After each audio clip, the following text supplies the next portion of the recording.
Joining me now is Grover Norquist, president of Americans for Tax Reform, a taxpayer advocacy group he founded in 1985 at President Reagan's request. Good morning, sir.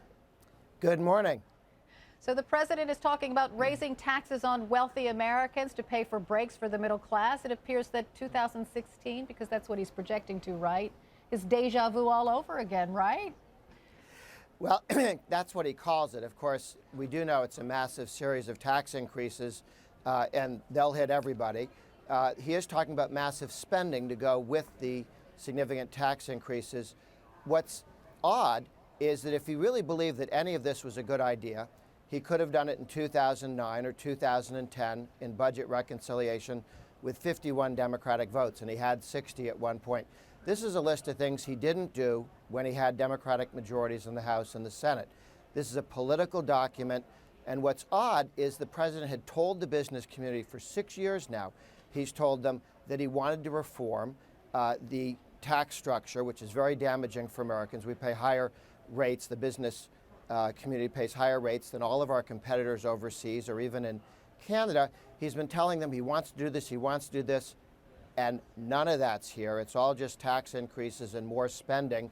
Well, let's be specific about what the president wants to do. He's proposing he wants to double $320 billion $320 billion in tax hikes over the next 10 years, an 8% hike on capital gains, new fees for big banks, increases in taxes for couples earning $500,000 or more, and he wants to use that money to pay for college for some middle class people, and he also wants a $500 tax credit for married couples, and he also wants to find a way to pay for child care in this country.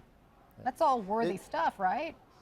Well, it's a series of spending bills that he's put forward, none of which he did in the stimulus package. I mean, you do have to wonder, he has been always very good as a political spokesman or as a candidate.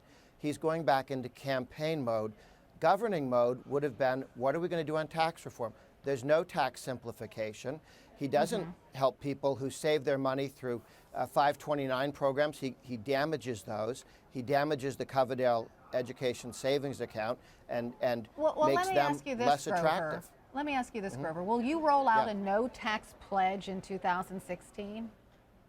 Well, the no tax pledge has been shared with candidates for office going back to 1986. We have a majority of the members of the U.S. House of Representatives. But will you hold their feet to the fire like you did the last time around?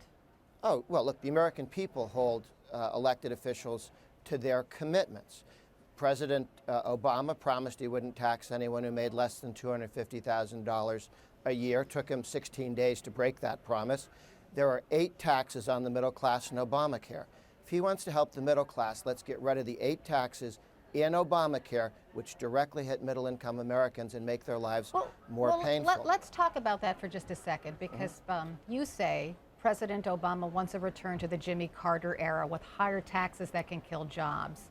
But how can you say always raising taxes kills jobs when the president has raised taxes on corporate America? He has raised taxes through things like Obamacare, right? Yeah. That impacts small businesses, and the minimum wage has increased in several states and cities, yet job creation is growing at a rate we haven't seen since 1999. You're looking at 3 months. He's been president for 6 years. If you take his recovery from the bottom... The economy is doing really great now, and we were in a deep recession, might I remind you, in 2008. Let's compare this recovery to every other recovery since 1960. It is the worst recovery compared to all others. Reagan's, he's 10 million jobs behind Reagan's job creation at this point. His recovery is worse than everyone since 1960. Yeah, we had a great 3 months this last year, but compared to all other recoveries, this is a very lousy recovery. Millions of Americans are out of work because he decided to tax and spend, which slowed the growth, rather than to take less regulation, lower taxes, and have a more pro-growth economy. We are paying dearly to this day for the mistakes he made, and he wants to do more of what didn't work. Well, surely you could argue that he has done nothing to make the wage gap better for middle-class Americans, right?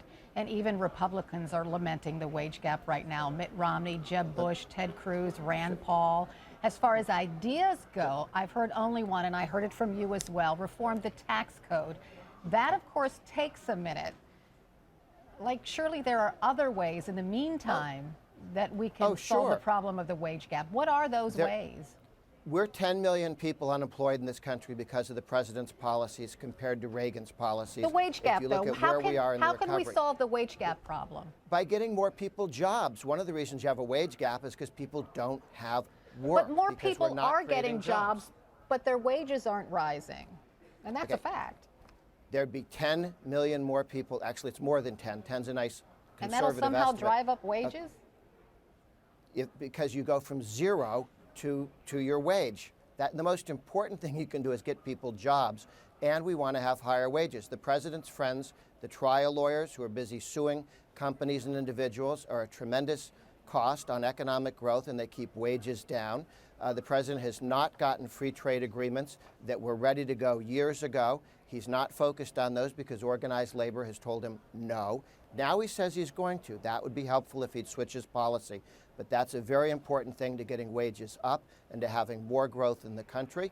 We should be exploring for oil in more places in the United States. He's closed down ANWR, which is thousands of jobs. He's killed the pipeline, which is thousands of jobs. America's dependence on foreign oil has greatly decreased.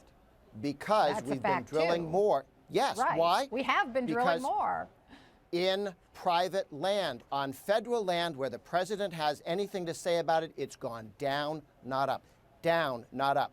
The president's case is very bad on this because in the private sector and on private land and on state land, that's where this new explosion of growth is coming from. If his EPA regs went in to stop that, as they've tried in other areas, we wouldn't have this growth. We have avoided this because the EPA, his EPA, has been kept out of being able to And shut I will down only fracking. throw one more thing at you because I think it's confusing to Sure. a lot of Americans. So gas prices are what? Almost $2 a gallon on average across the country, right? That means Yes, because states like we're North having more Dakota, drilling. right? North Dakota, which is a big drilling state. The people who own oil companies there are planning thousands and thousands of layoffs. So help us understand that. Well, two things. When you expand more drilling and bring out more oil, at some point the price goes down. That's a good thing. What we're looking to do now is find out where we can. You want a low price of oil, and you want as much exploration as we can in the United States. Absolutely, That but helps these bring down layoffs are kind prices. of disturbing, right? But Because those jobs have greatly helped the American economy. they have, and we ought to be opening up opportunities to drill in other places, such as offshore. People can move to new opportunities there. Look, in an economy, there are always jobs being created and jobs being killed. The problem we've had is we haven't had enough jobs created as you have a mix in jobs turnover. That's always going to happen in a free economy. You want more jobs created than ones disappear. That's what Grover we haven't Norquist. been doing very well for the last 6 years. I have to leave it there. Thank you so much for joining me, sir. I appreciate it. Sure.